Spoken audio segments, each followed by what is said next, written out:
নমস্কার, কপটকে আপনাকে স্বাগত। আজকের দিনে আমরা খুব বেশি পরিমাণ যেটা ভিক্টিমাইজ হচ্ছি বা সমাজে খুব ইফেক্ট হচ্ছে সেটা হচ্ছে ডিজিটাল অ্যারেস্ট। আপনারা সবাই কম বেশি শুনেছেন। তো সেই বিষয়ে আজকে আমাদের ডিসকাশন আমরা আমাদের মধ্যে পেয়ে গেছি এসিপি ডিডি শ্রী সপ্তর্ষি ভট্টাচার্যা। আমরা আজ জেনে নেব তার কাছ থেকে ডিজিটাল অ্যারেস্টের সম্বন্ধে। প্রথমেই স্যারকে স্বাগত আমাদের এই নমস্কার সেশনে। স্যার, একটা জিনিস আমরা প্রথমেই জানতে চাই আপনার কাছ থেকে, অ্যাকচুয়ালি ডিজিটাল অ্যারেস্টটা কি? এটা কি আইনের কোনো প্রভিশন আছে যে ডিজিটাল অ্যারেস্ট করা যায়? দেখুন, ডিজিটাল অ্যারেস্ট বলে কোনো জিনিস আমাদের আর আইনে নেই। ডিজিটাল অ্যারেস্ট একটা কলোকুয়াল টার্ম। আমরা বর্তমানে যে ধরনের সাইবার ক্রাইমগুলো দেখতে পাচ্ছি তার মধ্যে ডিজিটাল অ্যারেস্ট অন্যতম। বিশেষত অনলাইন মিডিয়ামে ভিডিও কল, সেটা যে কোনো প্ল্যাটফর্মে হতে পারে, হোয়াটসঅ্যাপ হতে পারে, বেশিরভাগ ক্ষেত্রে আমরা হোয়াটসঅ্যাপ ভিডিও কলই দেখতে পাচ্ছি।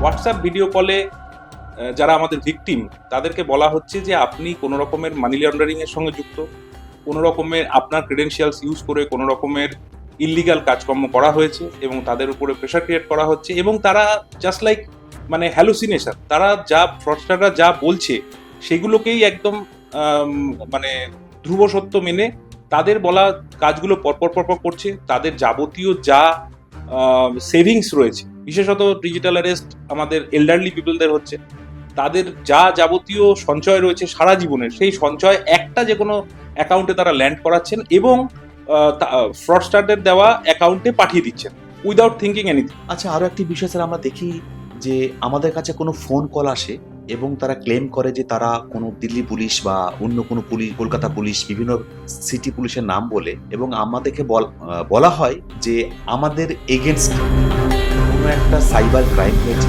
যেটা আমি ডাইরেক্ট কানেক্ট। ইভেন তারা আমাদের ক্ষেত্রে কি হয় বলে যে একটা হোয়াটসঅ্যাপ ভিডিও কলে আসতে বলে বা স্কাইপ ভিডিও কলে আসতে বলে। এই জাতীয় যদি কোনো ভিডিও কলে আসার জন্য আমাদেরকে ইনভাইট করা হয় এবং তারা নিজেদেরকে পুলিশ পরিচয় দেয়, সেক্ষেত্রে আমরা কি করব?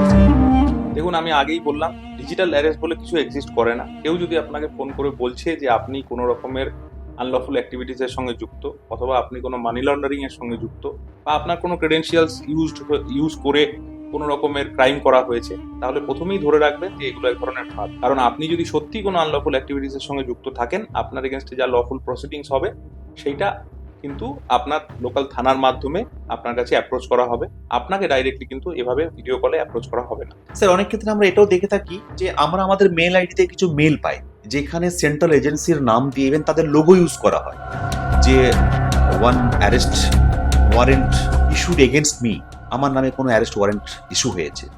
ইভেন আমাদেরকে সেখানে একটা মোবাইল নাম্বার দেওয়া হয় যে কন্ট্যাক্ট ইমিডিয়েট, আদারওয়াইজ তারা আমাকে অ্যারেস্ট করে নেবে। তো এইরকম জাতীয় যদি কোনো কিছু আসে, মেল আসে, সেক্ষেত্রে আমরা কিভাবে প্রসিড করব? বা এরকম সেন্ট্রাল এজেন্সি বা আমাদের স্টেট এজেন্সি তারা কি এইভাবে মেল পাঠায় আমাদেরকে? দেখুন, আপনি যে বিষয়টা বললেন তার মানে ব্যাপারটা এটাই দাঁড়াচ্ছে যে যারা মেল রিসিভার তারা হচ্ছে অ্যাকিউজড বলেই তো সে মেল পাচ্ছে, তার এগেইনস্টে অ্যারেস্ট ওয়ারেন্ট পেয়েছে। একদম কোনো ল এনফোর্সমেন্ট এজেন্সি কোনো অ্যাকিউজডকে ডাইরেক্টলি এভাবে মেল করে অ্যারেস্ট ওয়ারেন্ট পাঠাবে, এটা মাথার মধ্যে নিয়ে নিতে হবে যে এভাবে কেউ আপনাকে অ্যারেস্ট ওয়ারেন্ট বিইং অ্যাকিউজড আপনাকে পাঠাবে না। যা প্রসিডিংস হবে থ্রু লোকাল পিএস হবে। এবং আপনি যেটা বললেন, আমরা অতীতে দেখেছি যে এই ধরনের অ্যারেস্ট ওয়ারেন্টের মধ্যে কোনো একটা নাম্বার দেওয়া থাকবে, সেই নাম্বারে আপনাকে ভিডিও কল করতে বলা হবে, মানে জাস্ট লাইক আইও, ইনভেস্টিগেটিং অফিসার আপনাকে ভিডিও কল করতে বলছে। কোনো আইও, কোনো ল এনফোর্সমেন্ট এজেন্সি আপনি বিইং অ্যাকিউজড আপনাকে কখনোই ভিডিও কলে কিন্তু অ্যাপ্রোচ করতে বলবে না। সুতরাং এটা একটা ফাঁদ হতে পারে, এটা থেকে নিজেকে বাঁচিয়ে রাখতে হবে সচেতনতার মাধ্যমে।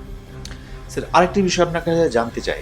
স্যার, অনেক সময় এরকম হয়েছে যে কোনো ফোন আসলো, ফোন আসার পরে সেটা লাইক স্যার কাস্টমার সার্ভিসের যে মিউজিকগুলো হয়, আইভিআর কল বলে যেগুলো, স্যার আইভিআর কল টাইপের একটা কল আসলো। ইভেন সেখানে আমার নাম বললো, আমার আধার কার্ডের ডিটেলস বললো, আমার পার্সোনাল কিছু ক্রেডেনশিয়ালও তারা বলে দিল, এবং তারা বললো যে তারা কাস্টম সার্ভিস থেকে বলছে, এবং আমার কিছু পার্সেল বুকড হয়েছে যেখানে ইললিগাল কিছু আইটেম আছে যেটা অন্য কান্ট্রিতে যাবে, বাট আমি কিন্তু সেখানে কোনো বুক করিনি। ইভেন সেই ক্ষেত্রে তারা আমাদেরকে বলছে যে তারা এই বিষয়টা সলিউশন করতে গেলে তার সুপিরিয়র কোনো অফিসারের সঙ্গে কথা বলার জন্য আমার কলটাকে ট্রান্সফার করছে। বাট প্রসেসটা এমনভাবে হচ্ছে যেন মনে হচ্ছে রিয়ালি কোনো কিছু ঘটেছে, আমি সেখানে ভিকটিম হয়েছি, এবং তারা আমাদেরকে এই প্রবলেমটা সলিউশন করার জন্য অফার করছে, যেটা সলিউশন করে দেবে তারা ওখান থেকে। এইরকম টাইপ যদি আমার সঙ্গে কিছু ঘটে বা আমার দর্শকবিন্দু কারোর সঙ্গে যদি ঘটে থাকে, সেক্ষেত্রে আমরা কিভাবে এটা প্রসিড করব? দেখুন, প্রথম কথা হলো যে আইভিআর কল বা আপনি যে কলগুলোর কথা বললেন, সেই কলগুলো এতটাই রিয়ালিস্টিক ভাবে করা হবে যাতে মানুষ চট করে সেগুলোকে বিশ্বাস করে নেয় এবং সাইবার অপরাধী যারা রয়েছে তাদের ফাঁদে পা দিয়ে ফেলে। এই ধরনের কল যেগুলো ধরুন আপনি কোনো রকমের পার্সেলের সঙ্গে যুক্ত বলছেন বা কাস্টমস অফিসার ফোন করছে, তার মানে কি কোনো একটা ল এনফোর্সমেন্ট এজেন্সি আপনাকে ফোন করছে, সেই ঘুরে ফিরে আপনি ডিজিটাল অ্যারেস্টের জায়গাতেই কিন্তু পৌঁছে যাবেন। এই ধরনের কলগুলো কিন্তু এড়িয়ে চলতে হবে। হতে পারে আপনার কিছু ব্যক্তিগত ডেটা যেটা হয়তো আপনাকে বলছে যে আপনার আধার কার্ড নাম্বার বলছে, আপনার নাম বলে দিচ্ছে, আপনার ঠিকানা বলে দিচ্ছে, সেগুলো বলে দিলেও আপনি ফোন তো ধরা ছাড়তে পারবেন না, আপনাকে ফোন রিসিভ করতে হবে। কিন্তু যে মুহূর্তে আপনি বুঝতে পারবেন যে এই ধরনের বিষয়গুলো ডেটা আপনাকে বলা হচ্ছে এবং আপনার উপর একটা মেন্টাল প্রেশার ক্রিয়েট করা হচ্ছে এবং যাতে আপনি ওনাদের ফাঁদে পা দিয়ে ফেলেন, সেই মুহূর্তেই কিন্তু আপনাকে এই টোটাল প্রসেসটার মধ্যে থেকে বেরিয়ে আসতে হবে। কারণ মাথায় রাখবেন, আগেও আমি বললাম যে আপনি ডিজিটাল অ্যারেস্ট বলে কিছু কিন্তু এক্সিস্ট করে না। যদি আপনি আনলফুল কিছু করেন, সেটা কিন্তু আপনার প্রপার প্রসিজিওর অ্যাজ পার ল যা আছে সেইভাবেই হবে। Through video call, through voice call কিন্তু হবে না। কাজেই প্রথম এবং শেষ একই কথা আমি বলবো যে এই ধরনের কলগুলো থেকে সচেতনভাবে এড়িয়ে চলুন। রিসিভ আপনি করুন, কিন্তু যে মুহূর্তে বুঝতে পারবেন যে ব্যাপারটা সেদিকেই যাচ্ছে, সেখান থেকে কিন্তু নিজেকে সরিয়ে আন। আচ্ছা, আর একটা বিষয় আমি জানতে চাইছি, আমরা অনেক সময় অনেকের কাছ থেকে শুনেছি, বিশেষ করে এগুলো হয় কেউ যদি কোনো ইন্ডিয়ান ব্র্যান্ডেড কিছু ওয়েবসাইট ভিজিট করার পরে কিছুক্ষণ পরে তার কাছে এই জাতীয় মেল আসে যে আপনি ইন্ডিয়ান যে ল আছে, ল ভায়োলেশন করেছেন, এই সাইটটাকে ভিজিট করেছেন। ইভেন সেখানে কিন্তু সেন্ট্রাল এজেন্সির লোগো ইউজ করা হয়, যে সিবিআই বা ইবি বিভিন্ন লোগো ইউজ করে বলা হয় যে আপনার এগেনস্টে একটা ওয়ারেন্ট বেরিয়ে গিয়েছে, আপনি এটা করেছেন, আপনি ইন্ডিয়ান ল ভায়োলেশন করেছেন। এরকম টাইপের যদি মেল আসে, সেক্ষেত্রে আমরা কিভাবে প্রসিড করব, মানে কিভাবে আমরা এর মোকাবেলা করব যাতে আমি ভিকটিম না হই? বা এরকম ভাবে কি হয় আদেও যে কোনো ব্র্যান্ডেড সাইট যদি আমি ভিজিট করি, তাহলে ইন্ডিয়ান ল ভায়োলেশন হয়েছে বলে আমার কাছে ইমেলের থ্রুতে কোনো এরকম টাইপের নোটিশ আসবে? দেখুন, আপনাকে প্রথমেই বলি, কোনো ব্যান্ড ওয়েবসাইট যদি থাকে তাহলে সেটা না ভিজিট করাই ভালো, ফর ইউর ওন সেফটি। একদম। কিন্তু যদি ধরুন আপনি ভুলবশত করেছেন, আননোয়িংলি করে ফেলেছেন, কিন্তু তার পরিপ্রেক্ষিতে আপনার কাছে কোনো মেল আসছে, সেই আপনার কথাই আপনি পুনরাবৃত্তি করছেন, যেটা হচ্ছে যে সেখানেও সেন্ট্রাল এজেন্সির লোগো ইউজ হচ্ছে, সেখানেও আপনার নামে অ্যারেস্ট ওয়ারেন্ট বেরোচ্ছে যে আপনি কোনো ল ভায়োলেশন করেছেন।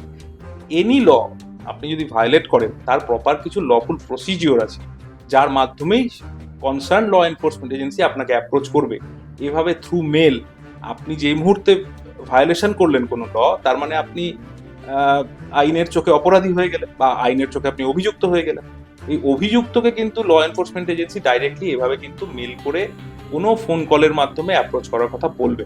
কাজে আমি প্রথম যেটা দিয়ে শুরু করেছিলাম, আবারও একই কথা বলছি যে এই ধরনের যাবতীয় কিছু কিন্তু এক ধরনের সাইবার অপরাধীদের ফাঁদ, যেটা আপনাকে খুব সচেতনভাবে এড়িয়ে চলতে হবে। আচ্ছা স্যার, আমরা অনেক সময় এটাও হয়ে থাকে যে কোনো কিছু যদি ক্রাইমের ক্ষেত্রে ওরা না মানিটারি পার্টটা বলে যে আপনি কিছু টাকা পয়সা দেন, তাহলে আমরা সেটেলমেন্ট করে দেবো, এটা হবে না, আপনার কেস এগোবে না।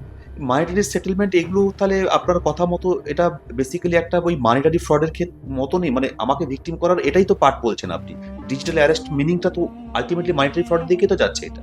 দেখুন, ডিজিটাল অ্যারেস্ট বলে কিছু এক্সিস্ট করে না, কিন্তু ডিজিটাল অ্যারেস্টের বিভিন্ন অভিযোগের ইনভেস্টিগেশন করতে গিয়ে আমরা তাদের মোডাস অপারেন্ডি যেটা বুঝতে পেরেছি, সেটা হচ্ছে আপনাকে ফোন করা হবে, ফোন করার পরে আপনাকে ভিডিও কলের মাধ্যমে কানেক্ট করা হবে এবং সেটা লং ডিউরেশন হবে, 4 ঘন্টা 5 ঘন্টা, এবং আপনি সবসময় একটা হ্যালুসিনেশনের মধ্যে চলে যাবেন।